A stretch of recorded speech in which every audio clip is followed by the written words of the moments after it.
अगर आप इतिहास में रुचि रखते हैं तो आप भारत में जहां भी जाएं, आपको इतिहास के ऐसे अजीब किस्से कहानियां मिलेगी जो कि आपको सोचने पर मजबूर कर देगी। हर पर्वत, हर पहाड़ और हर नदी के साथ जुड़ी है कहानियां। और अगर बात की जाए उत्तराखंड की, जिसे हम देवभूमि के नाम से जानते हैं क्योंकि यहाँ के हर कण कण में भगवान स्वयं वास करते हैं, वहीं अगर आप घूमने की बात करें तो यहाँ तो हैरान करने वाली इंटरेस्टिंग कथाओं का कोई अंत ही नहीं है। पहाड़ों की गोद में बसी ऐसी ही मज़ेदार और रोचक कहानी है स्वर्ग की सीढ़ी। इस कहानी के बारे में आपने अक्सर देखी और सुनी होगी, तो चलिए इस वीडियो में हम आपको ये भी बताते हैं।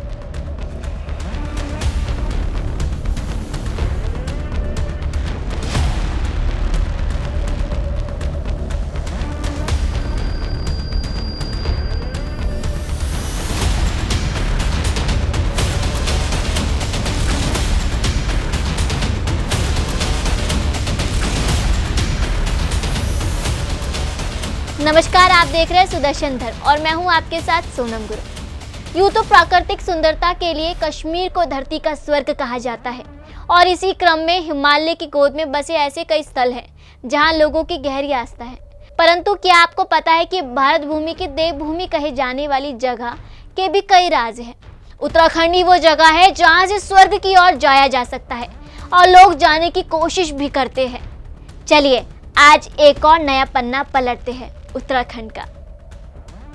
हिंदू धर्म की मान्यता है कि मनुष्य मृत्यु के बाद स्वर्ग या नरक जाता है, पर जीवित जाना असंभव है। लेकिन इस मार्ग के जरिए मनुष्य बिना शरीर त्यागे स्वर्ग के दर्शन कर सकता है। ये कोई मिथ्या या ऐसी वैसी बात नहीं है, अपितु सच है। उत्तराखंड को देवनगरी का स्थान इसलिए मिला क्योंकि इस जमीन पर हर देवी देवताओं ने अपने कदम रखे और कईयों का उद्गम स्थान भी रहा। जी हाँ, उत्तराखंड के हिमालय की ओर बद्रीनाथ के रास्ते में एक जगह है बंदरपूछ, जहाँ स्थित स्वर्गारोहिणी चोटी से ही स्वर्ग का रास्ता जाता है। अगर बात की जाए महाभारत की तो ग्रंथों में इस जगह को बहुत महत्व दिया गया है। इसी में बताया गया है कि युद्ध काल के अंत में पांडव इसी मार्ग से पैदल चलकर स्वर्ग जा रहे थे, तो उनका कुत्ता भी उनके साथ गया, पर अंत में विजय सिर्फ युधिष्ठिर की हो पाई थी और बाकी लोग मृत्यु को प्राप्त हो गए। उसी समय से इस मार्ग को तीर्थ स्थल में गिना जाता है।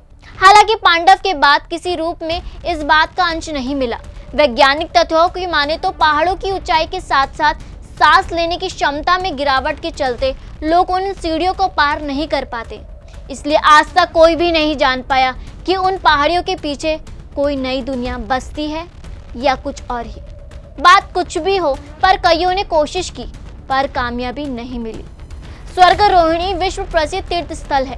कहते हैं यह देवीय नूर है, इसलिए यहाँ की खूबसूरती अतुल्य है। जून और अगस्त के महीने में अगर आप बद्रीनाथ आएंगे तो आपको ऐसे कई साधु संत मिलेंगे जो बद्रीनाथ से संतोपन और स्वर्गारोहिणी का सफर तय करते हैं। माना जाता है कि संतोपन झील का यह सफर असली मायने में सत्य के पथ की यात्रा है। स्वर्गारोहिणी तक की यात्रा के बारे में माना जाता है कि ये साक्षात स्वर्ग के मार्ग पर चलने के बराबर है। यहाँ आने वाले सभी हिंदू तीर्थ यात्री यहाँ मानते हैं कि मानवीय शरीर के साथ अगर आप पूरी धरती में कहीं से भी स्वर्ग जा सकते हैं तो वो स्वर्गारोहिणी ग्लेशियर का मार्ग है।